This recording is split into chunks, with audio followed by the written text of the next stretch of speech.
Welcome to the channel. Welcome to today's run through of all the latest Manchester United news and transfer updates, keeping you right up to date with everything. I'm Jamie. Before getting into it, smash a like on the video, subscribe to the channel if you're new, and let's jump straight into it. So firstly, it's just run through a really weird press conference I thought from Ruben Amorim. It was like 5 minutes long and he was late to it as well. So we'll just go through quickly the updates from there. So we confirmed that Benjamin Sesko is out, nothing serious, could be back in a couple of weeks. He did say that maybe he would be back by the time the players leave for AFCON, or there'll be that sort of crossover period, but didn't want to commit to that because obviously it's an injury. Just never can tell how we'll recover from it. But as reported, nothing too serious, out for a couple of weeks. Maguire is out for the weekend, though. He did confirm that. So I did a preview earlier. Spoiler alert, I had Maguire in my team. That's not going to be the case.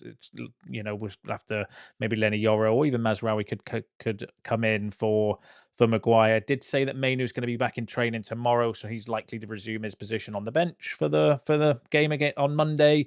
Interestingly, he said about Martinez, he said he's close, and interestingly said he's not being considered for the midfield role unless it's like an emergency. Amorim said I don't see him playing there unless it is a real emergency. We're speaking about Luke Shaw. Confirmed that he can play at left wing back, but concerns over the load with him there. But and I can see that being a interesting option when Martinez comes back. Do we move Luke Shaw to the left wing back? In which case, do we need another left wing back in the January transfer window? We'll have to wait and see. And then interestingly on AFCON, where he said he's prepared to bring through some of the youth as cover. So the reports that have been coming out recently around, Jack Fletcher, Shea Lacey, Mantato, these types of players, and they've been training with the team today as well. So Ruben Amorim has his eye on AFCON, and as a workaround, he is preparing to bring through some of the 21s to supplement the squad and, maybe make the bench and get some minutes here and there. Obviously depending on injuries and tiredness, fatigue, and all that sort of thing as well. But yeah, it was a really weird press conference. Like I said, it was late for, and it was like 5 minutes long. Hopefully more comes out in the embargoed section though. So just a few updates for you from there. So let's kick off with some of the transfer news. Let's kick off with Semenyo. He's the talk of the town at the moment, with David Ornstein recently revealing that he has a £65 million or a 60 plus £5 million release clause that is available in the first 2 weeks of January. So firstly, Carl Anka on the Talk of the Devils podcast, very good journalist, and works for the Athletic as well, had the following essay. So he said the £65 million release clause only works for the first 10 days of the January window. If anybody wants to activate it, Semenyo moves. The money is done quickly, and that gives Bournemouth the rest of the window to get a deal done. Apparently, there's a similar apparatus for the summer window as well. So there's a apparatus where the fee can be lowered as well. So they're confirming the stories that if he doesn't go in January, apparently his release clause will be around £50 million for the summer. And it's a similar thing where if it's got to be triggered within so many days, etc. But then he did say Manchester United did have a look at him this summer, but Bournemouth quoted a fee of around £70 million. United said no and moved on to the next target on their list, which was Bryan Mbeumo. Not a bad plan B. So the reason that's important is because we know that we were talking with Semenyo around before we got Mbeumo in, and my theory on that has been, were we looking at Semenyo anyway, and Mbeumo and Cunha, and then Sesko was the alternative? But according to Carl Anka, no, Mbeumo was the plan B to Semenyo because of the price and everything like that. And I'm actually glad that it's worked out that way, because I really, really like Bryan Mbeumo. Not that, Semenyo's having a good season though, to be fair. So the plan wasn't to go for the three. It was one of, according to that, Mbeumo or Semenyo. We tried for Semenyo first, couldn't get a deal done because of Bournemouth's asking price, pivoted and went for Mbeumo. So that's really interesting, because that does, I think, change a little bit of the narrative around potentially going in for Semenyo in January, because if we were looking at the three anyway, then it would be plausible for me that we would maybe go back in for him in January. But if it's actually a case of no, we were looking at you for that right 10 position, we've now got Bryan Mbeumo in there. Are we really going to spend the £65 million on Semenyo in January? We'll still have to wait and see, because we're still going to get linked with Semenyo, because that interest was clearly there in the summer. David Ornstein, though, had the following to say on the Athletic podcast, saying, for the time being, from the many conversation that I've had, those three teams, Liverpool, Man City and Tottenham, seem to be the ones genuinely in the frame. Man United were there in the summer, but they've obviously took the Brian and Mbumo signing. So it is a position. So is this a position they're looking for? Is it the player that they're still in for? I'm not aware of that right now. And of course, the finances will play a major part with United as well. The industry is telling us that if there's to be a move, it's more like the Liverpool, Man City, or Tottenham direction. So David Ornstein saying that at the moment, he's not heard anything yet about United being in for him. So the narrative going off of two very good journalists, Karl Anker and David Ornstein, you don't get much more credible than him, suggesting that actually because United were in for him in the summer doesn't necessarily mean that we're going to be going for him again in January. Didn't rule it out entirely though, but suggesting that Liverpool, City, and Tottenham are potentially the clubs to look out for the Semenyo deal. So again, we'll keep an eye on it. I think we're going to continuously get linked with Semenyo though, because there was clear interest in the summer. He's going to become, I think, the new midfield talk, where I'm going to be talking about Semenyo a lot on this channel over the next few weeks. But I would suggest, going off of Ornstein, if he's not hearing that we're going in for Semenyo, then poured a little bit of cold water on that potential deal, in my opinion. But it doesn't mean it doesn't happen. Like I said, didn't rule out United entirely. There've been some changes announced today as well. I need to get my head around around a new, like, PSR is going to be effectively no more from the summer. There's a new financial package that clubs are going to have to adhere by. I need to get my head around it first, so before talking too much about it, I'll probably actually check out, maybe the Muppeteers will do a video announcing what the changes will mean for United as well. But it does look promising for us, where clubs are going to be capped to only spending, instead of PSR, we can only spend so much over a 3-year period. My basic understanding of it is that clubs are going to be capped to spending 85% of their total revenue on players, salaries, agent fees, and everything like that. There is an allowance period where they can spend 30% more than that without penalties. But yeah, very complicated. But I'm sure, like I said, I'll check out the Muppeteers. No doubt he'll do a video around what the impact that would be on United. But it sounds promising. My simple understanding of it is that I think we'll be able to spend a little bit more money, because obviously it's based on your revenue, not on what you're not so. And we're one of the highest revenues in the world, so I think it'll be an advantage to us. I don't know whether that will affect us in January neither as well. If PSR is going to be scrapped, what's like, have we got money then to spend that we were saving maybe for next, because PSR is over a 3-year period? That's an interesting one. But going back to Semenyo, yeah, we'll just wait and see. We'll wait and see what happens on that one. But it doesn't looks less likely going off of what David Ornstein said, in my opinion. But give us your thoughts on that in the comments below, as I am sure that you will. Now let's go through the midfield news first. So, this came out from ESPN. So Manchester United have been linked with 28 different midfielders since the start of the season. They are determined to bolster their midfield options in 2026. Carlos Baleba, Elliot Anderson, Adam Morton, Angelo Stiller, and João Gomez are reportedly on top of the list. So I think we've been doing a bit of a tally on here as well.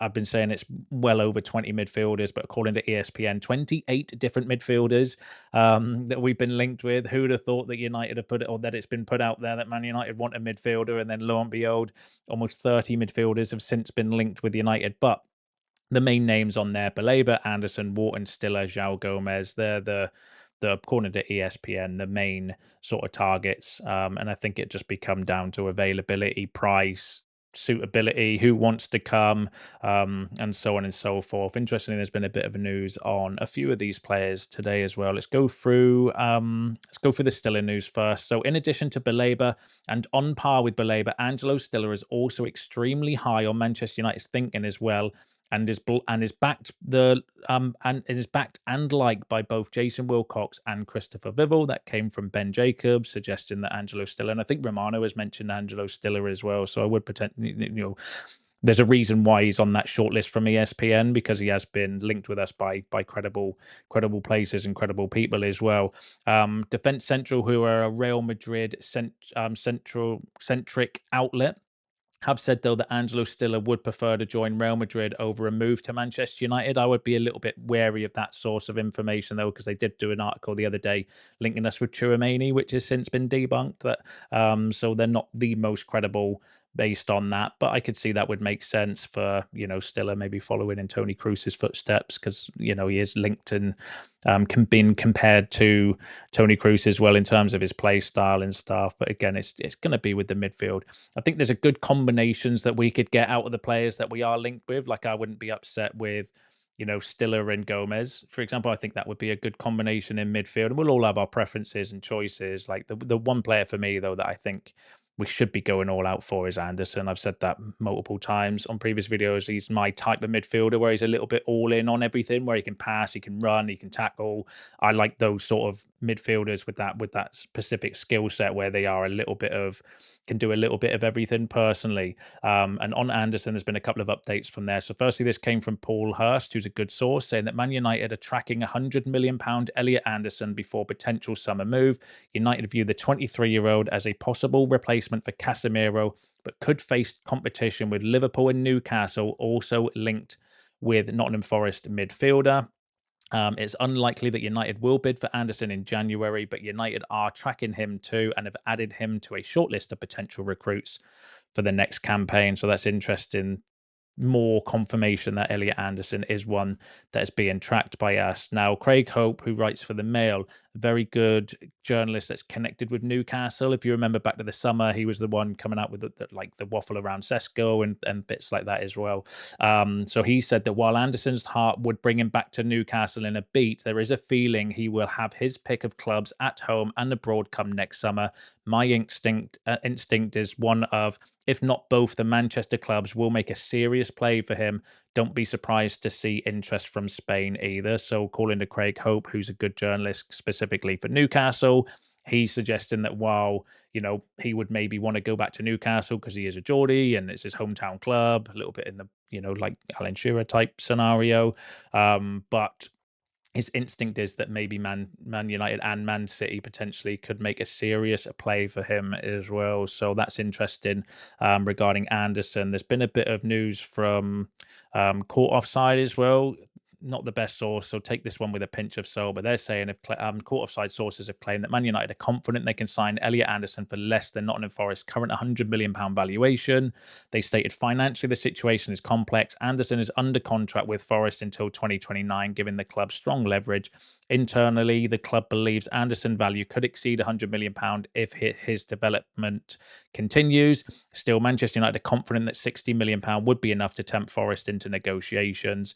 And then it says Anderson is open to a move to Old Trafford. He's drawn by the chance to play on the biggest stage and join one of the big six. And I suppose maybe Europe would have something to do with his decision making as well. That's why it's so important that we, start racking up these wins and getting, like, if we can get Champions League football, that would be absolutely immense, especially with the new financial changes as well. It's just going to be open up a lot of doors and avenues for us, I think, going forward financially, and especially when you factor in the wages that we're going to be saving next year as well, because if it's an 85% of your total revenue, and that includes player wages, agent fees, transfer fees, and everything like that, if we're reducing the wage bill like we have been, and then in this summer you've got Rashford, Sancho, potentially Casemiro, potentially Maguire's wages reduced. If we do a new contract with him, he's going to be on less wages. And then if you factor in, maybe they would look to do something with Mason Mount, who's going to be amongst our highest earners when Casemiro and Sancho and Rashford go off of the books as well. Are they going to look at that? There's question marks obviously around Bruno, who's our top paid player as well. Are they going to look at that? Because if you can reduce that wage bill down, that gives us a lot more money to go out and spend. Just on Casemiro, Samuel Lucas has said that Manchester United will not trigger the one-year extension in Casemiro's contract, and he is one of only 3 players who earns in excess of £300,000 per week. So there's more and more reports saying that, we know we're not going to do the +1 with Casemiro. It's just a case of we're trying to negotiate a new contract with him on reduced terms. But there are reports that, Saudi Pro League teams and potentially going to come back in for him and offer him more money. So it's looking, I think Casemiro is going to go personally. I don't think there's, an appetite for him to personally take a massive pay cut, and at his age as well. And if we want to reduce the wage bill and bring in midfielders, it just makes sense, doesn't it, that we part ways at the end of this season. So yeah, that's the latest regarding all the midfields and that we're linked with as well. Shouldn't necessarily come as a surprise, any of that. We know the names that we are heavily linked with, as well as the 20 odd other ones, the less by less credible places, I would say, but the main names are still there. Interesting on Anderson though, because Ben Jacobs is he's insistent there is some kind of gentleman's agreement or something for him to be going less than the £100 million. We'll wait to see whether that comes out or not. And to be fair, I know Ben Jacobs. I read some of your comments yesterday. I know the feeling by some of you on Ben Jacobs, but I think he was right on the Semenyo release clause as well. He wouldn't say in how much, but he did say that Semenyo's got a release clause in his contract, but wouldn't commit to it. And then obviously David Ornstein's come out with the news there, so that'll be interesting to keep an eye on. But give us your thoughts and feelings on all of that in the comments below, as I am sure that you will. Let's go through a little bit of other news. So I read this in the Manchester Evening News saying that Manchester United have reportedly one of the clubs monitoring Borussia Dortmund striker Serhou Guirassy ahead of the January transfer window. According to Court Offside, United, along with Arsenal and Paris Saint-Germain, are all keeping an eye on the striker. It is added that Guirassy will have a £44 million release clause in his contract that will only be available to a select group of elite clubs. The 29-year-old has scored 45 goals in 65 games for Dortmund and is the teammate of reported United target Karim Adeyemi. Now, Guirassy is one that I think we should have gone for when we got Højlund, but we ballsed it up, didn't get him because he had a £17 million release clause, if I remember rightly at that time. We were linked with him in the January, weren't we, before he went to Dortmund, and we ended up paying, a massive amount for Højlund and just bringing it in. But I would have been cool with, obviously we shouldn't have paid what we did for Højlund. We got our pants pulled down because we couldn't negotiate transfers properly at that particular time with John Murtough and Richard Arnold, I think, was in charge at the time, or might have even been Ed Woodward throwing money around like confetti. But I think that would have been the best option for us, Guirassy and Højlund, which you should have been able to get probably for the price that we did pay for Højlund. I'm not sure about now, though, 29-year-old, and it did come from Court Offside. I read the article. It's not from the most credible source, but it's not the first time, though, that we've been linked with Guirassy recently. This is coming out from Dean Jones, who I've always found to be fairly decent with the United news, saying that Man United are torn over adding another striker to the squad because they do not want to block Benjamin Sesko's pathway to becoming a top Premier League number 9. The consideration towards bringing someone in would become more genuine if they decide to let Xerxes leave. If United replace him in the squad, then the feeling is it would be more of a natural goal scorer that would be wanted. And then it goes on to the report. I'm not going to go through it all with you. It says, meanwhile, sources believe Serhou Guirassy could be offered to Man United before the end of the season. Again, it is probably not going to be the right timing, but there is a belief that he could look for a transfer from Borussia Dortmund. The 29-year-old has a special release clause with a handful of top clubs able to sign him. United are one that is expected to be offered the opportunity.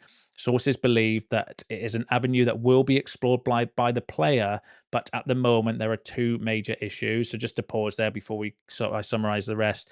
What Dean Jones is effectively saying is confirming what the Court Offside story has said, that apparently Guirassy has some kind of release clause that might kick in for certain clubs, and that him or his agents are potentially going to reach out to clubs. So it's not necessarily United going in for Guirassy. It's like in the summer when we were getting linked with Vlahovic, where it was Vlahovic's agent that was coming to us rather than us seeking out Vlahovic. Like a similar situation because of this £44 million release clause that he has. And then it goes on to say there's two concerns. One is his form, because he's not scored for, it says, in the last 6 Bundesliga starts for Dortmund, but it is form's temporary, isn't it? And then it goes on to say that Liverpool, Arsenal, Man City and Chelsea, the other English clubs that would have the opportunity to sign Guirassy, but it's Man United who could be more likely to be targeted by intermediaries trying to push for a move.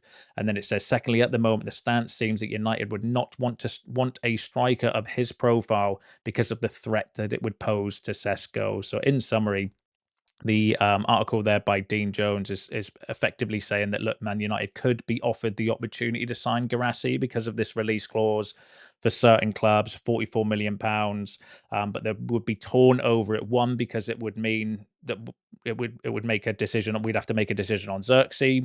Obviously, the narrative at the moment is that Xerxes is potentially going to push for like a loan move in January. But then also bringing in someone like Guirassy, they don't want to bring that. They're torn between, well, do you get a more experienced striker that's going to want to play every week and then stump Benjamin Sesko's growth? And I agree with that. Actually, I've said this before in a previous video. Sesko needs to be playing football. I think for his age and his development, it's not like he's, if it was Chido, for example, and someone that's not played that many minutes and is learning, then yes, it would make sense for me to bring in somebody a little bit older and a more experienced to help, Chido, but not Sesko's been playing regular first team football for the last few years. So I think it would be a step backwards if you take him out and then sit him on the bench. Like, what's he going to learn being on the bench now? Not very much, I don't think. I think he needs to learn by playing games and, understanding the rhythm of the Premier League. A little bit like Xerxes last season, where Xerxes started the season really slow because he kept taking an extra touch on the ball or thinking that he had too much time on the ball. And I see similarities with Sesko, where he's still in that rhythm where I've got a little bit more time than you do in the Premier League, because Premier League players and defenders will be on you. And once he learns that, I think he's gonna come good, Sesko, and in a way that Xerxes kind of turned that around as well and learned. It was like, right, okay, I don't have the extra seconds that I need or to take the extra touches, and did start playing a little bit better before his injury. So yeah, interesting one. I mean, Guirassy's a great player. 29 though, outside of the age range that we're looking for. So that's one to, keep an eye on. So it feels a little bit more like, there's a clause in his contract. Maybe his agents will come to United, and we'll see. We'll see what goes from there as well. But I don't think we're going to be looking for a striker at the moment, unless we get serious injuries or unless Xerxes does go. Could it be a potential option? Let me know. Let me know in the comments what you think about that. Let me know what you think about all the other topics discussed in today's video, because it's you all up to date with the latest news and transfer updates. And don't forget, smash a like on the video on your way out. Subscribe to the channel if you're new. See you in the next one.